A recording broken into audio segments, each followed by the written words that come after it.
Berita Satu View edisi Sabtu 27 Desember 2014 ini akan membahas tentang dinamika politik Partai Golkar.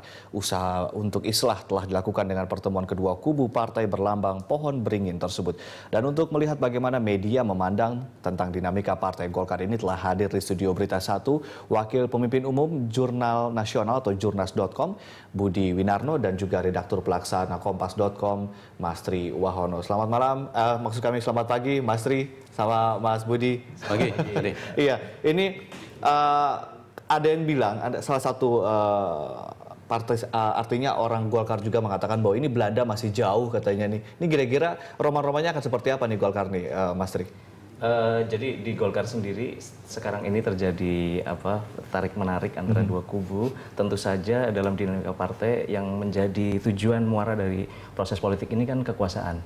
Nah, tinggal Golkar ini apakah dalam hal kekuasaan akan bergabung dengan pemerintahan yang ada sekarang ini. Sepertinya dari kubu yang sekarang, kubu Agung Laksono adalah berkeinginan untuk bergabung ke pemerintah, dan KIA, ke pemerintah sekarang. Kemudian atau kubu satu yang memang mengarah kekuasaan adalah melihatnya kekuasaan nanti adalah dalam proses politik 5 tahunan. Jadi bagaimana Golkar menjadi pemenang pemilu tahun 2019. Dan dalam proses perjalanan ini banyak kekuasaan juga yang bisa mereka raih. Seperti dengan kubu KMP yang kita tahu, Golkar bisa menempatkan kadernya menjadi ketua DPR sekarang, Pak Setia Novanto. Kemudian di alat-alat kekuasaan DPR, itu kan bagian dari kekuasaan. Bukan kekuasaan eksekutif, tapi kekuasaan di legislatif. Tapi mungkin nggak islah secepat itu, atau mungkin kita berkaca dari apa yang terjadi dari P3 misalnya?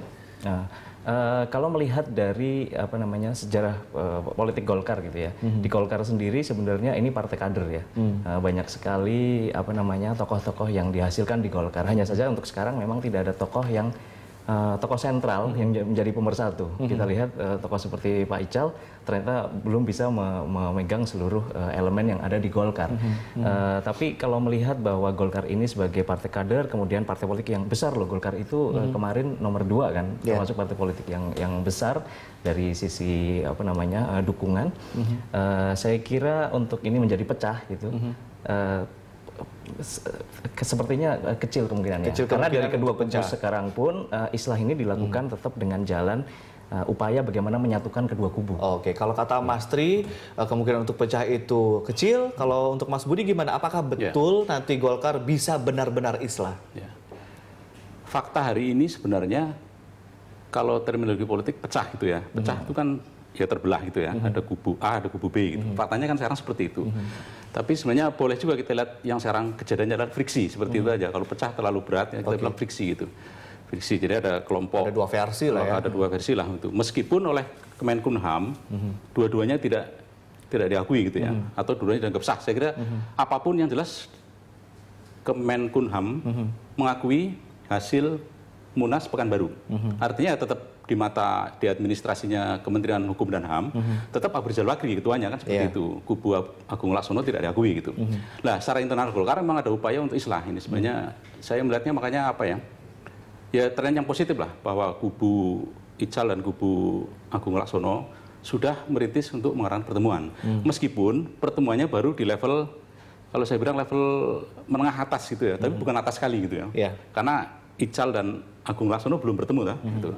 Nah, kita harapkan 2 orang itu sebenarnya bertemu gitu. Apakah kalau 2 orang itu bertemu aja nanti mungkin akan lebih kebaca. Artinya kalau sudah ketemu ada jaminan untuk islah gitu, Pak? Saya kira tidak. Tidak. Islah, jadi sekali lagi goal dari politik itu kan selalu kekuasaan. Pertanyaannya apakah kekuasaan itu sudah diraih? Kalau menurut Mas Tri tadi, kekuasaan legislatif sudah. Dengan menjadi ketua DPR, saya kira prestisnya juga bukan main sebenarnya gitu ya. Tapi Golkar itu kan selama ini tradisinya selalu berkuasa di eksekutif dan legislatif, seperti itu masalahnya. Artinya nempel di kekuasaan begitu ya? Iya, nempel di kekuasaan ini, sehingga saya kira masih menggoda aja nih kekuasaan di mata Golkar. Makanya kubu Agung Laksono terus menyodok Ical kan seperti itu sebenarnya gitu. Tapi kira-kira akan seperti apa? Akan benar-benar akan islah, atau kalaupun misalnya memang mau islah, kira-kira masalah utamanya apa nih? Kalau kekuasaan tadi dilihat dari eksekutif, kita mesti harus melihat pemerintahan Jokowi kan sebagai faktor penarik dari Golkar gitu. Kalau momentumnya makin ke sini, saya kira malah Jokowi makin jauh tuh saya dari usaha untuk merayu Golkar, karena pemerintahan Jokowi yang kuat sekali sekarang ini. Tanpa Golkar pun menurut saya kuat seperti itu gitu loh. Itu faktor makin kesini saya lihat makin tidak menggoda bagi Golkar. Menurut saya seperti itu. Oke. Tapi kalau menurut bacaan Anda sebagai seorang praktisi media tadi kata Mas Tri bahwa tidak ada sosok sentral gitu ya. Menurut Anda bagaimana nih? Saya kira iya, karena yang paling dianggap paling senior, paling berpengaruh selama ini kan Akbar Tanjung. Akbar Tanjung. Dia ada di kubu yang bertikai, katakan seperti itu. Sehingga tidak mungkin beliau menjadi juru penengah itu tidak mungkin gitu. Pasti begitu mengajak akan segera dibilang oleh kubu Agung Laksono, ente kan ada di kubu sebelah seperti itu. Sehingga sulit. Perlu ada orang luar atau setengah orang luar atau unsur dari yang dulu dilebur menjadi Golkar, Kino itu, jadi kelompok induk organisasi. Jadi untuk itu Islam, ada MKGR, ada Soksi, ada Pini Sepuh di situ, orang kayak Suhardiman segala macam seperti itu. Mungkin bisa. Oke, menurut Anda berarti untuk Islah, untuk Golkar cukup sulit begitu ya, karena tidak ada sosok sentral. Saya kira iya, masih agak lama lah saya kira, masih agak lama.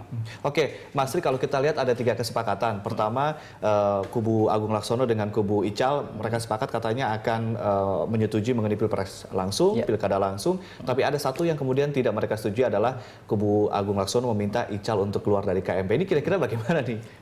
Jadi ini kalau melihat dari perjalanannya ketika Golkar di bawah Ical itu memutuskan untuk bergabung dengan KMP, ini kan melalui proses yang panjang sejak mulai dari selesainya Pilpres, kemudian pencalonan calon presiden gitu ya. Golkar memutuskan kubu KMP bahkan membentuk koalisi permanen. Dan mungkin tidak Golkar keluar dari KMP saat ini. Melihat dari faktanya sekarang bahwa Golkar itu adalah salah satu motor di KMP. Jangan salah, walaupun di Golkar diakui atau tidak bahwa yang menjadi bintang adalah Prabowo gitu ya, Gerindra yang menjadi bintang.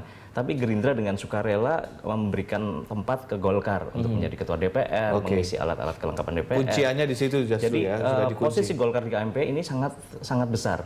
Dan KMP ini kalau kita melihat pengaruhnya itu sampai sekarang itu sudah terbukti di legislatif solid, kemudian bahkan di daerah sudah mulai mereka berbentuk dan di KMP sendiri ini sangat solid komunikasinya, baik komunikasi antar ketua maupun sekjen dan sebagainya. Gitu. Kesimpulannya adalah mereka akan bisa benar-benar Islam lalu kemudian tidak akan keluar dari KMP begitu?